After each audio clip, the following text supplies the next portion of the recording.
രാത്രി ഇനി വീട്ടിൽ പോയിട്ടൊന്നും ഭക്ഷണം ഉണ്ടാക്കാനുള്ള സമയമില്ല എന്ന് ഭാര്യ പറഞ്ഞു. അപ്പോൾ ആ സമയത്ത് ഞങ്ങൾ വെളിയിൽ പോയിട്ട് വരുമ്പോൾ ഇങ്ങനൊരു റെസ്റ്റോറൻറ്റ് മാക്ഡൊണാൾഡ്സിൻ്റെ നമ്മളുടെ കോഴിക്കോട് കോയമ്പത്തൂർ ബൈപ്പാസിൽ ഉള്ളതാണ്. അപ്പം നമ്മളിത് കണ്ടിട്ടില്ല. പക്ഷേ ഭാര്യയും മകളും പറഞ്ഞു അവരിവിടെ വന്ന് നേരത്തെ കഴിച്ചിട്ടുണ്ട്, ഇത്രേ അടിപൊളിയാണ് എന്നുള്ളതാണ് അവരുടെ ഒരു അഭിപ്രായം. അപ്പോൾ എന്നാൽ പിന്നെ ഇന്ന് ഇവിടെ തന്നെ കഴിക്കാം എന്ന് ഞാനും തീരുമാനിച്ചു. നമ്മളുടെ ബൈപ്പാസിലുള്ള പുതിയ വെജിറ്റബിൾ മാർക്കറ്റിൻ്റെ ശരിക്കും ഓപ്പോസിറ്റ് മാക്ഡൊണാൾഡിൻ്റെ അടുത്തായിട്ടാണ് ഈ ഒരു ഗ്രാൻഡ് സാഗർ എന്ന് പറയുന്ന പുതിയ റെസ്റ്റോറൻറ്റ്. അപ്പോൾ എനിക്ക് വെളിയിൽ നിന്ന് കണ്ടപ്പോൾ തന്നെ ആ ഒരു ആംബിയൻസ് ഒക്കെ കണ്ടപ്പോൾ വളരെയേറെ കൗതുകം തോന്നി. വളരെയേറെ നല്ലൊരു രസകരമായിട്ടുള്ള ഒരു അടിപൊളി റെസ്റ്റോറൻ്റായിട്ടാണ് തോന്നിയത്. അതിൻ്റെ ഉള്ളിലത്തെ കാഴ്ചകൾ വെളിയിൽ നിന്ന് നോക്കുമ്പോൾ ആ ഒരു സംഭവമൊക്കെ എന്നെ വളരെ ആകർഷിച്ചു. കയറുമ്പോൾ തന്നെ വലതുവശത്തായിട്ട് ഒരു ജ്യൂസ് കോർണർ എന്ന് പറയാം. ഫ്രഷ് ജ്യൂസും മറ്റും ഇവിടെയാണ് അവർ ഉണ്ടാക്കി കൊടുക്കുന്നത്.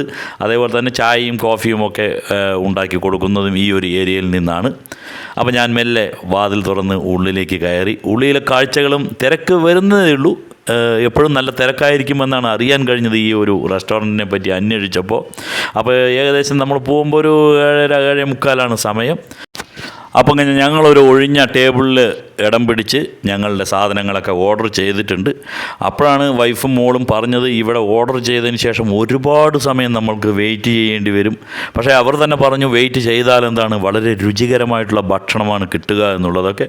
അപ്പോൾ പിന്നെയും എനിക്കൊരു ആകാംക്ഷയായി അവരുടെ ആ ഭക്ഷണം കാത്തിരുന്നു. അതിനിടയിൽ ഞാൻ അവരുടെ ആ ഒരു ഇൻറ്റീരിയർ ഒക്കെ ഒന്ന് കാണാൻ തീരുമാനിച്ചു.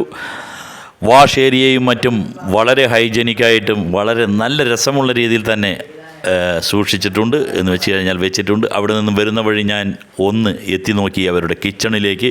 കിച്ചണും വളരെ ഹൈജനിക്കാണ്, വളരെ വൃത്തിയും വെടുപ്പുമുള്ളതാണ്. അതുമാത്രമല്ല ഉള്ളിലെ ആ ഒരു ഇൻറ്റീരിയർ ഡെക്കറേഷനും മറ്റും ഇതെല്ലാം വളരെ കൗതുകകരമായിട്ട്, ഇതെല്ലാം ചില്ലുകൂടിലുള്ള കാഴ്ചകളാണ്. വളരെ രസകരമായിട്ട് തോന്നി. നമ്മളുടെ കൂവയുടെ ഇലയോ മഞ്ഞളിൻ്റെ ഇലയോ അങ്ങനെയുള്ളത് എന്തോ ആണ്. നല്ല രസമുണ്ട്. ഉള്ളിലെ കാഴ്ചകളും ആ ഒരു AC-യുടെ ചെറിയ തണുപ്പും എല്ലാം നല്ല രസമായിരിക്കുന്നു. ഇനി നമുക്ക് ഭക്ഷണത്തിൻ്റെ കാര്യത്തിൽ കൂടെ എന്താണെന്ന് അറിയാനുണ്ട്. ആദ്യമായിട്ട് നമുക്ക് വന്നത് ഒരു ആൽമണ്ട് ബ്രക്കോളി ക്രീമി സൂപ്പാണ്. അത് അതീവ കാണാൻ തന്നെ വളരെ രസകരമായിട്ടുള്ള അതിൻ്റെ കളറും മറ്റും വളരെ രസകരമായിട്ട് തോന്നി. അത് നമ്മൾ ടേസ്റ്റ് ചെയ്യുക കൂടി ചെയ്തപ്പോൾ നമ്മൾ ശരിക്കും അതിനൊരു അടിമപ്പെട്ടു എന്ന് തന്നെ പറയാം. അത്രയ്ക്കും ഹൃദ്യമായിട്ടുള്ള ഒരു ടേസ്റ്റായിരുന്നു. അതിനുശേഷം ഞങ്ങൾക്ക് പ്ലേറ്റുകളൊക്കെ വന്നു. ഞങ്ങൾ ഓർഡർ ചെയ്തിട്ട് വളരെയേറെ സമയമായിരിക്കുന്നു. കുറച്ച് ക്ഷമിച്ചിരിക്കണം, എങ്കിലേ നമുക്ക് ആ ഭക്ഷണത്തിൻ്റെ രുചിയൊക്കെ അറിയുള്ളൂ. പക്ഷേ ഭക്ഷണത്തിൻ്റെ രുചി ഇനിയും നമ്മൾ അറിഞ്ഞിട്ടില്ല. ഇനി നമുക്ക് ഭക്ഷണം വന്ന് അത് നോക്കാം. ഇപ്പോൾ നമ്മൾ ഓർഡർ ചെയ്തിരിക്കുന്നത് ഒരു ടിക്ക പനീർ മസാലയും കോലാപ്പൂരി ചിക്കനും അതേമാതിരി തന്തൂരി റൊട്ടി എന്നിവയൊക്കെയാണ്. അപ്പോൾ നമ്മളുടെ ചിക്കനും ആ ഒരു പനീരും ഒക്കെ വന്നു. അതിനുശേഷം നമ്മളുടെ ആ ഒരു തന്തൂരി റൊട്ടിയും വന്നു. ഇനി നമ്മൾ അതിൻ്റെ ആ ഒരു ടേസ്റ്റൊക്കെ ഒന്ന് നുകരാൻ പോവുകയാണ്.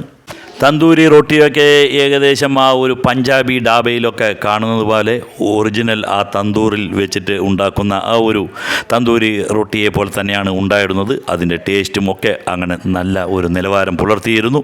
അതിൻ്റെ കൂടെ ഈ ഒരു ചിക്കനും ആ പനീരും ഒക്കെ അതീവ ഹൃദ്യമായിരുന്നു. അതിനുശേഷം ഒരു പൈനാപ്പിൾ ജ്യൂസും ഒരു ഗ്രേപ്പ് ജ്യൂസും എല്ലാം കൊണ്ടും അടിപൊളി സംഭവം. നല്ല രുചികരമായിട്ടുള്ള ഭക്ഷണം.